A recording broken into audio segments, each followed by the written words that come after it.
আসসালামু আলাইকুম। আমাদের পেশেন্ট এরশাদ উদ্দিন ভাই, উনি থাকে চট্টগ্রামে। ওনার সমস্যা ছিল ফিস্টুলা।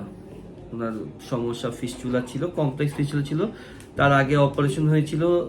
আজ কবে হয়েছিল অপারেশনটা? প্রথম অপারেশন হয়েছিল 2021 সালে। তারপরে আবার ওখানে একটা ফোড়া হয়েছিল। ফোড়ার অপারেশন কবে হয়েছিল? এটা হলো রানিং ইয়ারের জানুয়ারি মাসে। তো যাই হোক, তো ওই ফোলার পরেও যাই হোক উনি ভালো হয়নি, ওইটা আলটিমেটলি ফিস্টুলা হয়ে গিয়েছিল। তো এরশাদ ভাই আমার কাছে আসছিল শুধু চট্টগ্রাম থেকে। আমি তার সাথে অনেকক্ষণ কথা বলছি। আমি ওনাকে সব কিভাবে আমরা ফিস্টুলার চিকিৎসা করি আমরা ওনাকে বলছি, যে লেজারের অপশন বলেছি, আমরা ওপেনের অপশন বলছি। তো আমরা এটাও তাকে বলছি যে সে যদি লেজারে অপারেশন করে, যেহেতু কমপ্লেক্স ফিস্টুলা 25 থেকে 30% আবার হতে পারে। তো সে আল্লাহর উপরে ভরসা রেখে আলটিমেটলি সে হল গিয়ে ঠিক আছে লেজারের মাধ্যমে অপারেশনটা করেছে। আমরা ওনাকে অপারেশনের সম্পূর্ণ ভিডিও আমরা পাঠাইছি। আমরা যেটা করি, প্রত্যেকটা রুগীকে আমরা অপারেশনের ভিডিওটা আমরা পাঠিয়ে দিই। ছেলে মানুষদের অপারেশনের ক্ষেত্রে, ঠিক আছে, পুরুষদের অপারেশনের ক্ষেত্রে ভিডিও আমরা পাঠিয়ে দিই এই কারণে কারণ আমরা কোনো রোগীকে অপারেশনের পরে, ওনার অপারেশন হয়েছে জুলাই মাসের 4 তারিখে, রাইট? আজকে সেপ্টেম্বর মাসের 16 তারিখ, তার ভিতরে উনি কিন্তু আসেনি, আজকে প্রথমবার আসছে। এবং আমরা তার যে কোনো ধরনের কোয়েরি, প্রশ্ন, অ্যান্সার, ছবি পাঠাতো, প্রবলেম বলতো, আমি হোয়াটসঅ্যাপে রিপ্লাই করতাম, অ্যান্সারও দিতাম। তো আজকে ফার্স্ট টাইম আসছে। তো যাই হোক, আমি যেটা বলছি, আমরা ওনাকে বোঝানোর চেষ্টা করেছি, আমরা যদি আর কি লেজার অপারেশন করি এরকম এভাবে করি, কেটে করলে এভাবে করি। তো আমরা যেভাবে অপারেশন করি না কেন, পুরুষ বা মেল পেশেন্টদের সবার ক্ষেত্রে আমরা অপারেশনের ভিডিও পাঠিয়ে দেই, পরবর্তীতে ফলো আপটা যেন ভালো হয়।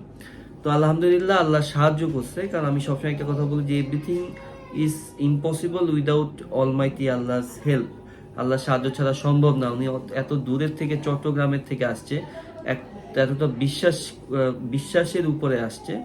তো আমি আলহামদুলিল্লাহ, আমার ওনাকে প্রথম অপারেশনের পরে আসলো, আমি তো ওনার পাইপও চেক করে দেখলাম, একদম ভালো না, মানে কোনো ভিজা নাই, কোনো ওপেনিং নাই, এভরিথিং ইজ ফাইন। 6 সপ্তাহ 8 সপ্তাহের ভিতরে সবকিছু ঠিক আছে। তো এরশাদ ভাইয়ের কাছ থেকে একটু শুনুন ওনার এক্সপেরিয়েন্স। এরশাদ ভাই। আলহামদুলিল্লাহ, আমি প্রথমত মাজিদ স্যারকে ধন্যবাদ জানাই।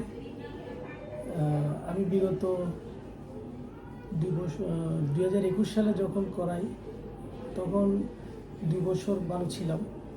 এরপর থেকে আবার রানিং ইয়ারের জানুয়ারি মাসে যখন আমার খারাপ লাগে, তখন আমি লোকাল একটা হসপিটালে ইমার্জেন্সিভাবে এটা করাইতে হয়, যার কারণে এটা তেমন একটা ভালো হয় নাই।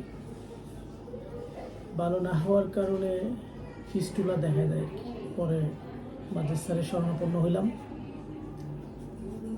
লেজারে অপারেশন করে এখন আলহামদুলিল্লাহ স্যারে দেখে বললো যে ঠিক আছে, শুনে খুশি হইলাম। কোনো রোগীকে আমি পার্সোনালি এনকারেজ করি না, আমরা সবকিছু বলে দিই, আমরা বুঝিয়ে দিই যে আপনি যদি লেজার করেন এভাবে এভাবে। আমি কিন্তু বলছি যে বেসিক্যালি যে লেজার কেন ফেল করে আমি কিন্তু বলছি। আমরা যে ভিতরে যে ইন্টারনাল ওপেনিং এর ওখানে আমরা একটা সেলাই দিয়ে আমরা বলে দিই যে 6 উইকস কি করতে পারবে, কি করতে পারবে না। আলহামদুলিল্লাহ অনেকে ভালো হয়েছে, আবার অনেকে ভালো হয়নি। আমি ওপেনলি বলি, আমরা লেজার করছি, আমি না, বিশ্বের কোনো সার্জনই 100% ফিস্টুলাতে সাকসেসফুল কিন্তু না। আর যারা বিশেষ করে লেজার, কেউ যদি বলে যে 98%, যেটা ভুয়া কথা। 15-20-30% এমনিতেই সাধারণভাবে কমপ্লেক্স ফিস্টুলা অপারেশন করলেও without doing any laser, normally যদি কেটেও করে, তাও দেখা যায় কি যে আবার হতে পারে। তো যাই হোক, এরশাদ ভাইয়ের জন্য শুভকামনা, দোয়া। তো উনি ভালো থাকুক।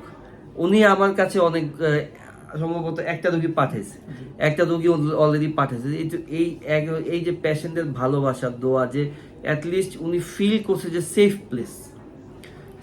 প্লেস। আমরা পেশেন্টদের সাথে যথেষ্ট, মানে একেবারে সম্পূর্ণ ফেয়ার ভাবে এখানে সবকিছু করা, যে কোনো হিডেন চার্জ। আমি ওনাকে বললাম একরকম, বিল দিতে গিয়ে দেখে আরেক রকম, এইরকম কিছু না। সবকিছু পুঙ্খানুপুঙ্খভাবে পেশেন্টকে বলা হয়। পেশেন্টকে একদম স্পষ্ট বলে দেওয়া হয় যে অপারেশনের পরের থেকে হোয়াটসঅ্যাপে কমিউনিকেশন করবেন, আমরা কিছুদিন ওই আন্দোলনের কারণে আমরা কমিউনিকেশন করতে পারি নাই, হোয়াটসঅ্যাপ বন্ধ ছিল। তো এইটা আসলে আমাদের জন্য খুবই দুঃখজনক ছিল। যাই হোক, আলহামদুলিল্লাহ আল্লাহ সাহায্য করছে, আমরা সবাই এখন সেফ। তো এরশাদ ভাইয়ের জন্য দোয়া, ভালোবাসা। থ্যাংক ইউ এরশাদ ভাই, সালামু আলাইকুম। আসসালামু আলাইকুম।